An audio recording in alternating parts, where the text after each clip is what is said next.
ইয়াত কি হৈছে, ইয়াত ৰাইজ গোট খাইছে হয়নে? ইয়াত দল সংগঠনৰ কথা নাই, কোনোবা কিবা দল কোনোবা কিবা কথা নাই, চব ৰাইজ গোট খাইছে ইয়াত। আপোনাৰ জাতি কথা নাই, ঠিক আছে।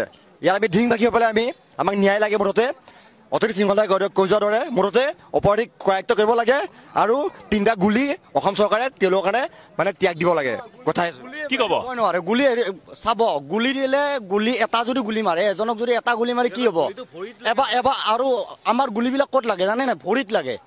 এনকাউণ্টাৰ যদি কৰে, ৰেপিষ্টক যদি এনকাউণ্টাৰ কৰে ন, সেনেকৈ এনকাউণ্টাৰ নহয়। প্ৰথমতে তাৰ হাত কাটক, তাৰ লিংগ ছেদন কৰক, তাৰ লিংগ ছেদন কৰক, তেতিয়াহে যদি অপৰাধীয়ে উচিত শাস্তি পাব। এনেকৈ এটা গুলি ভৰিত মাৰিব নহ'ব, নচলিব। বুজি পাইছে? আমি আজি ৰাতে মিটিং কৰি আহিছোঁ খানাপাৰাত, তাৰে কাৰণে এই ৰেপিষ্টৰ এগেইনষ্টত আমি উলিয়াইছোঁ। যোনবিলাক আমাৰ অপৰাধমূলক কাৰ্যকলাপ হৈ আছে অসমত, বৰ্তমান অসমত হৈ আছে, সেইবিলাকৰ এগেইনষ্টত আমি কাম কৰি আছোঁ। যোৱাকালি ৰাতি আপোনালোকে শুইছে নে গম নাপাওঁ, মই নিজে হোৱা নাই। বুজি পাইছে? মই নিজে হোৱা নাই, গোটেই ৰাতি চটফটাই আছোঁ। ঢিঙত আহিবৰ কাৰণে গোটেই ৰাতি চটফটাই আছোঁ। কিন্তু আমাৰ পূৰ্ব নিৰ্ধাৰিত কাৰ্যসূচীৰ কাৰণে আমি গুৱাহাটীত ফাঁচি আছিলোঁ ৰাতিপুৱাৰ পৰা। তো এতিয়া আহি পাইছোঁ। এতিয়া ইয়াত আমি প্ৰথম কথা হ'ল আমি থানালৈকে যাম, থানালৈকে গৈ থানা ঘেৰাও কৰিম। যদি থানাত অপৰাধী যদি থানাত আছে আমাক উলিয়াই দিয়ক।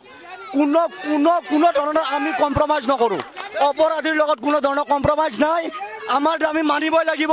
যিকোনো খবৰৰ বাবে যোগাযোগ কৰক 7090173330 অথবা 7099017990 নম্বৰত।